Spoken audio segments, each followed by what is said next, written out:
nous avons un nouveau ministre qui est un ministre du secteur, qui connaît le secteur bien, et un ministre qualifié.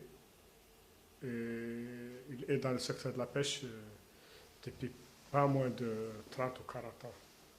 Donc c'est un ministre qui connaît bien.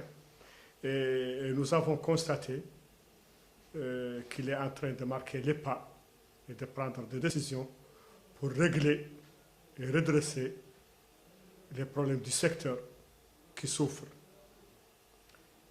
Par exemple, la lutte contre la farine, la surexploitation des produits, des poissons, disparition des espèces. Il a limité,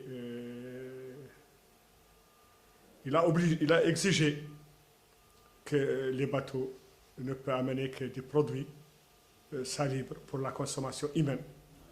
Il a aussi limité les quotas pour produire la farine. Et ça, c'est un pas très important pour sauver le secteur.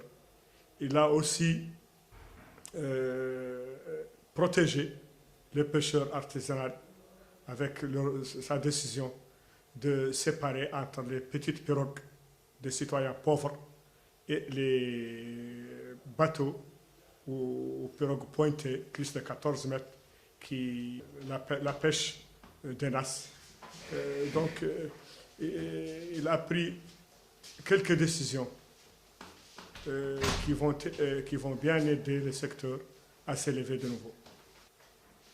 Nous arrivons de très loin, nous étions très loin de ça, parce qu'on a beaucoup d'espèces qui sont disparues, mais on trouve maintenant qu'on est prêt et qu'on est bien avancé, et on félicite d'ailleurs le ministre à ses décisions pour protéger ces ressources halieutiques à ces peuples et ces citoyens pauvres. Depuis 2 ans, la situation du secteur de la pêche est devenue intenable, tout simplement parce que, comme vous le savez, avec la pandémie du coronavirus, et nouvellement la guerre en Ukraine aussi, cela a affecté le secteur de manière considérable. Nous pouvons aussi souligner que l'État, malheureusement, n'a pas pris des mesures d'accompagnement, car les usines qui sont là, 45 usines en Nouakchott, qui sont affiliées à la Fédération nationale de pêche, n'ont jamais obtenu de subventions de l'État. Aucune mesure d'accompagnement n'a été prise. Et normalement, le ministère de l'économie et celui du pétrole devraient prendre des mesures urgentes pour sauver des milliers d'emplois dans ces usines. Nous avons le problème de la production. Comme vous le savez, nous n'avons pas d'outils de production. Il y avait les pêcheurs sénégalais qui travaillaient en Mauritanie depuis 2017.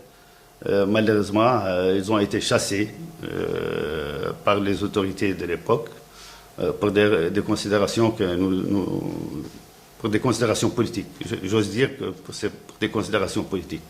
Cela a affecté considérablement le secteur, puisque nous n'avons plus de pêcheurs.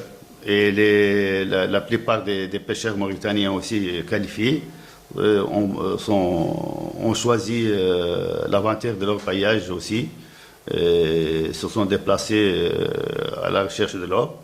Et le secteur de la pêche est resté ici sans main-d'œuvre qualifiée.